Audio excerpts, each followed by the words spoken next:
Bonsoir tout le monde. Comme vous pouvez le constater, j'ai mis un pull que certains vont qualifier encore de vintage. Ce qui est vrai d'ailleurs, ce qui est faux, non c'est faux, puisqu'il a plus de 20 ans, il doit avoir 30 ans ce pull. Ah, non, peut-être 20 ans, 25 ans. Peu importe, hein. Je vais vous parler de Martine Carol, donc une star plus que vintage, hein, puisqu'elle est décédée quand je suis né à peu près, en 67. Et je vais la mettre en parallèle avec Brigitte Bardot, donc en me basant sur ce volume toujours. Hein. Euh, une remarque de cet auteur, donc Arnaud Chapuis, m'a intéressé. Je vais vous en faire part. Hein. Il explique en fait que la différence majeure entre Brigitte Bardot et Martine Carol, c'est que l'une est, on va dire, sophistiquée, elle apparaît toujours parfaitement maquillée, toujours bien vêtue, c'est une dame entre guillemets, et l'autre, elle apparaît beaucoup plus naturelle, moins maquillée, moins sophistiquée, pieds nus, les cheveux au vent, alors que Martine Carol est toujours coiffée soigneusement. Et j'ai envie de dire que l'une représente un petit peu l'ancien cinéma de stars à tendance hollywoodienne, avec une conception de la femme un peu aseptisée sans doute, où tout doit être léché, tout doit être beau. Moi j'aime beaucoup ce genre de cinéma, hein. Ce qui veut pas dire que je vais regarder que des films avec ce genre de stars, mais à la façon d'Hollywood, où des heures de maquillage sont nécessaires pour donner l'illusion de la perfection. Et Brigitte Bardot, donc, elle apparaît tout à fait différemment et elle annonce finalement un autre cinéma et un autre type de femme. Sachant que Martine Carol est un peu intermédiaire. Encore que, je trouve que finalement des stars comme Mireille Balin, pour ne citer qu'elle, la malheureuse qui a été malmenée, maltraitée à la Libération, hein, c'est scandaleux en fait ce qui s'est passé, mais elle a été reprise après en charge, heureusement, hein, aidée moralement, mais ça n'a pas été tellement bénéfique, elle n'a pas tourné d'autres films. Après, je crois son dernier soit en 47. Enfin bref, elle était finalement beaucoup plus émancipée que Martine Carol. Martine Carol aussi, il y a les scènes de nu. Ce n'est pas la première. Hein. Rappelez-vous, Eddie Lamar, je crois, son 33 dans Extase. Et Edwige Feuillère, notamment hein, dans la Lucrèce Borgia d'Abel Gance de 1935, qui était donc déshabillée également. Et si on compare le déshabillage, si je puis dire, de Martine Carol et de Brigitte Bardot, on se rend compte que l'une, paradoxalement, est plus déshabillée que l'autre. Plus déshabillée parce qu'elle est peut-être plus femme soumise au désir de l'homme finalement. Paradoxalement, c'est peut-être ça que ça veut dire. Et l'autre, elle est, comme le fait remarquer toujours Arnaud Chapuis, elle est plus finalement indépendante, elle est moins soumise au désir de l'homme, voire pas beaucoup, enfin, elle en décide elle-même, elle est beaucoup plus dominatrice, elle est beaucoup plus dans l'action, dans le commandement, c'est elle qui décide de prendre du plaisir ou pas, voilà. Et Arnaud Chapuis nous dit une phrase intéressante, nous dit une idée, il développe une idée intéressante, enfin, il la développe pas, il l'énonce parce qu'elle n'a pas vraiment besoin sans doute d'être développée. Brigitte Bardot, dit-il, est moins dans l'exhibition d'un corps admirable que dans l'affirmation de sa disponibilité, de la disponibilité de ce corps. Voyez ? Et alors paradoxalement, on a une Martine Carol moins libérée qui se déshabille plus, mais peut-être que c'est le signe d'une moindre libération finalement, puisque elle obéit entre guillemets au désir de l'homme, et on a Brigitte Bardot qui, elle, n'obéit pas à ses désirs et reste habillée, mais suggère aussi beaucoup. Quoique Martine Carol, par la suite, elle avait expliqué qu'elle trouvait beaucoup plus excitant un corps partiellement nu, par exemple mouillé, une femme dans une robe mouillée plutôt qu'une femme complètement nue. Ben, on est tout à fait dans la même tendance. Hein. Moi, je pense exactement la même chose. Hein. Je préfère les hommes en sous-vêtements que nus. Hein. Ça ne me fait. Et là, d'ailleurs, on me renvoie des choses qui sont pénibles. On me dit mais non, ben, c'est comme ça, quoi. On a chacun ses envies sensuelles et on ne peut pas, ça se contrôle pas. Finalement, ça s'apprend pas. Ou alors c'est appris au fil du temps et on a des préférences. Donc, il faut respecter ce qu'aiment les autres. Bon, moi, un corps morcelé, par exemple, ne m'intéresse pas. Enfin, ça n'a aucun intérêt, ça n'a aucun intérêt érotique. Il faut voir l'ensemble du corps, l'ensemble du visage. Enfin, il faut un sexe mis en évidence. Je vois pas l'intérêt. Mais enfin, ça, j'ouvre une parenthèse qui n'est pas directement liée à Martine Carol, mais qui concerne mes préférences sensuelles et érotiques. Voilà, donc, et je voudrais vous lire un extrait de la préface du livre qui s'intitule Martine Carol ou le destin de la Marilyn française de Dominique Choulan. J'en ai déjà parlé dans des vidéos, je mettrai également le lien. Et voilà ce que Brigitte Bardot nous dit. Vous savez que Brigitte Bardot avait déjà fait une petite vidéo sur Marilyn Monroe, dont elle dit le plus grand bien. Elle est vraiment très très positive vis-à-vis des autres stars, alors que parfois elle a des prises de position un petit peu très discutables à mon sens, mais bon, pas envers les animaux au moins, elle a au moins cet avantage. Et voilà ce qu'elle nous dit dans cette préface. Vous savez que Martine Carol appelait Brigitte Bardot la petite Bardot. Moi, j'avais beaucoup de respect pour cette grande actrice. Bien sûr, elle était toujours très sophistiquée, impeccablement maquillée et coiffée avec de beaux bijoux, habillée avec les plus grands couturiers. Je relis, excusez-moi, je recommence parce que j'ai un peu bafouillé. La petite Bardot, elle l'appelait, donc ça c'est amusant. Moi, nous dit Brigitte Bardot, j'avais beaucoup de respect pour cette grande actrice. Bien sûr, elle était toujours très sophistiquée, impeccablement maquillée et coiffée, avec de beaux bijoux, habillée par les plus grands couturiers, modelée à l'image des stars hollywoodiennes, voilà, on y est. Et moi, j'étais tout le contraire.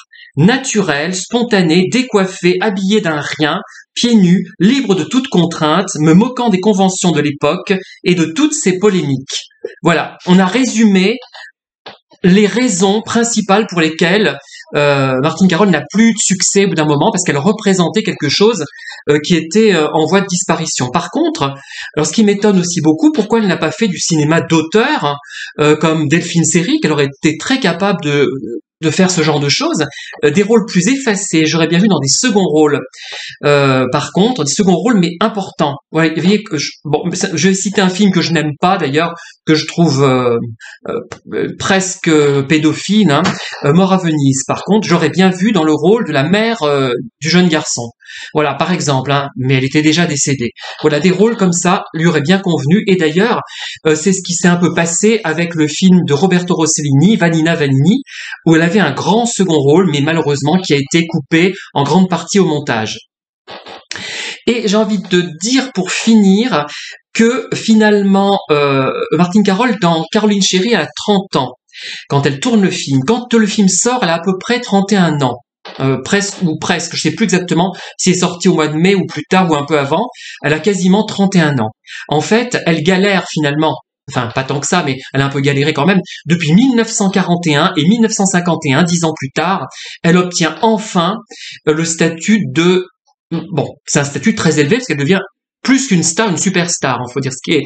C'est plus qu'une star de base, on va dire, comme d'autres, comme peut-être Françoise Arnould, qui est un peu moins connue à l'époque, du moins. Et au moins elle a gravi, elle a mis longtemps, mais elle a atteint un but qui dépassait peut-être ses ambitions. Après tout, elle n'avait peut-être pas l'intention d'arriver si haut, mais elle a mis très longtemps.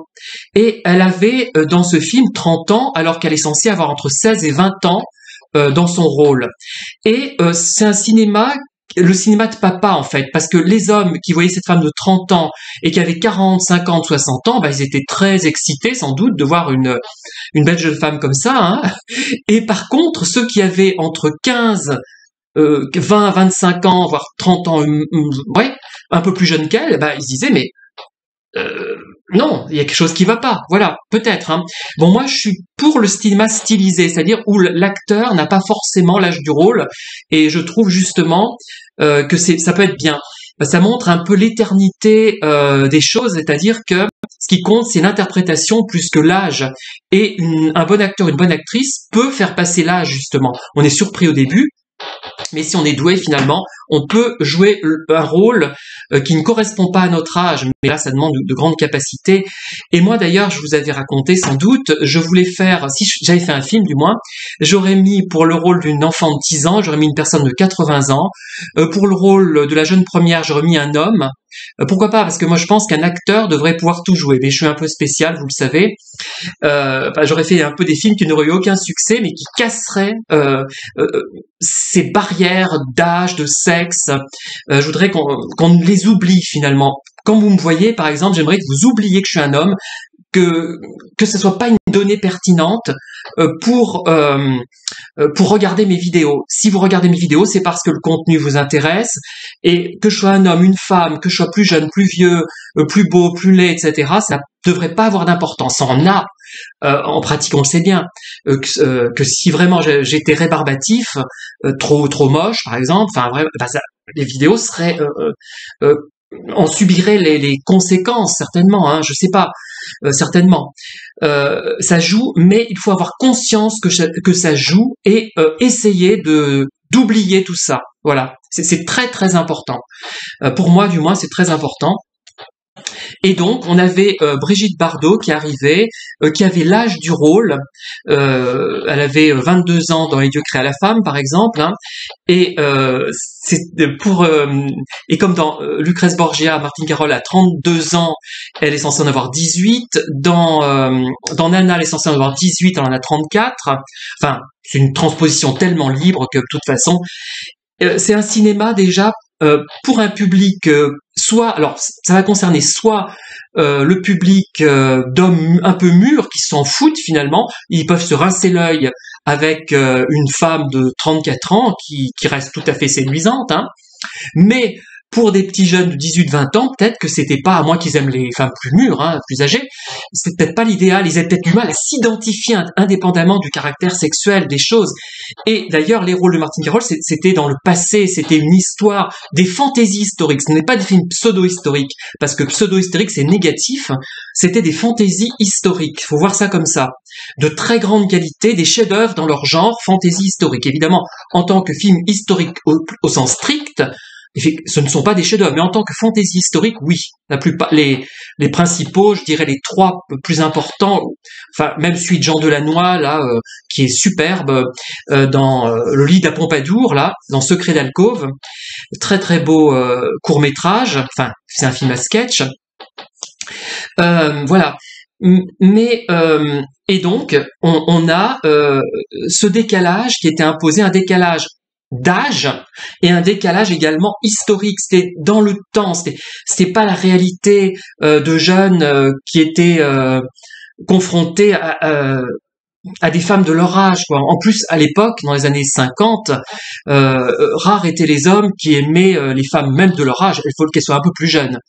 Donc, imaginez Martine Carol dans Les Dieux créés à la femme, ça aurait été risible, parce que déjà, elle était hyper sophistiquée, maquillée, c'est une actrice de studio hollywoodien, un petit peu. Et c'est qu'en fait, dans les milieu des années 50 et même 60 encore plus, il y a une perte de ce côté studio. Regardez les films musicaux des années 60 hollywoodiens, on sort des studios quand même, hein. La Mélodie du bonheur, bon, il y a une partie qui est filmée en extérieur, enfin, c'est plus des décors de studio, on va ailleurs, on sort, bon, on l'a fait dans Un jour à New York, il y a bien une sortie des studios un petit peu, vous me direz, mais c'est un peu une exception. Et c'est sûr, hein, que voilà, c'est une femme complètement plus naturelle et qui a l'âge du rôle et qui décide de choisir à qui elle doit donner son corps et à qui voilà, c'est elle qui commande finalement, Brigitte Bardot. Voilà, c'est ça qui a changé. Par contre, encore une remarque intéressante dans cet ouvrage, notamment, hein, c'est que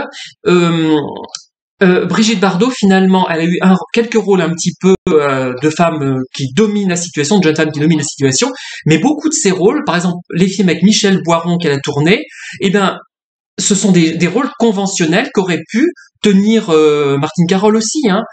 C'est pas, vous voyez, il n'y a pas eu que des films osés, entre guillemets, osés parce que psychologiquement osés, pas physiquement. Parce que les films, par exemple, Un caprice de Caroline Chéry de Jean Devèvre, il est beaucoup plus osé finalement que Et Dieu crée la femme au niveau, puisqu'on voit Martine Carol dans un grand bénitier, enfin le coquillage bénitier, prendre son bain, et on la voit quasi entièrement nue. Hein. C'est d'ailleurs une scène très esthétique. Quand on disait que dans une précédente vidéo, humoristiquement, Martine Carol plaisait aussi bien aux hommes qu'aux femmes, qu'aux enfants et qu'aux animaux, elle plaît aussi aux homos, indépendamment du caractère sexuel des scènes, puisque ce sont des scènes qui sont esthétiques et qui, moi, moi, si je... la nudité déjà va me provoquer en moi un certain dégoût, hein. Et pour que je ne sois pas dégoûté, même la nudité complète masculine, hein, je veux dire, encore plus féminine peut-être, hein, et pour que je ne sois pas dégoûté par cette nudité quasiment complète, hein, enfin on voit pas tout, on voit pas le devant, on va dire, eh bien il faut vraiment que l'actrice ait du talent et qu'elle soit vraiment douée. En fait, pour moi c'est extraordinaire, hein. Parce que en général, ça m'ennuie profondément les scènes de nu comme ça. Je les trouve inesthétiques, inintéressantes, hommes ou femmes, d'ailleurs encore plus femmes. Hein, bon, voilà. Mais là, c'est quelqu'un qui avait vraiment du charisme. Bon, une beauté, oui, évidemment, du talent et du charme. Pour que je sois sensible, je peux vous assurer qu'il faut qu'elle ait un sacré talent pour pas que je sois dégoûté de la voir dans le plus simple appareil, hein, on va dire. Bon, mais ça paraît trivial ce que je raconte, mais c'est important de le signaler. Parce que moi, l'érotisme au féminin, c'est pas trop mon truc, hein. Voilà, vous l'avez compris. Voilà donc ce que je voulais vous dire. Donc, je vais terminer peut-être par une citation du livre d'Arnaud Chapuis, qui est un peu pessimiste, mais qui est assez belle dans son genre. Et vous allez comprendre. Alors, faut que je trouve la page. Voilà. Alors, en 1957, les écotiers qui affirment que Bébé part en guerre contre Martine Carol ont tort. Et je suis d'accord avec eux, hein. Surtout qu'elle s'estimait réciproquement. Voilà, finalement. Aucun fait d'armes ne sera nécessaire pour bouter Martine Carol hors de son palais. La fraîcheur de Brigitte Bardot s'impose alors que le trône de la reine des séductrices vacille sur ses propres vermoulures. Bon, c'est négatif, mais ça explique bien les choses. C'est un cinéma hollywoodien, somptueux, sophistiqué, artificiel, qui a beaucoup de qualité, un jeu également qui obéit également à ses normes, mais qui n'a plus lieu d'être, puisque tout évolue, le cinéma évolue.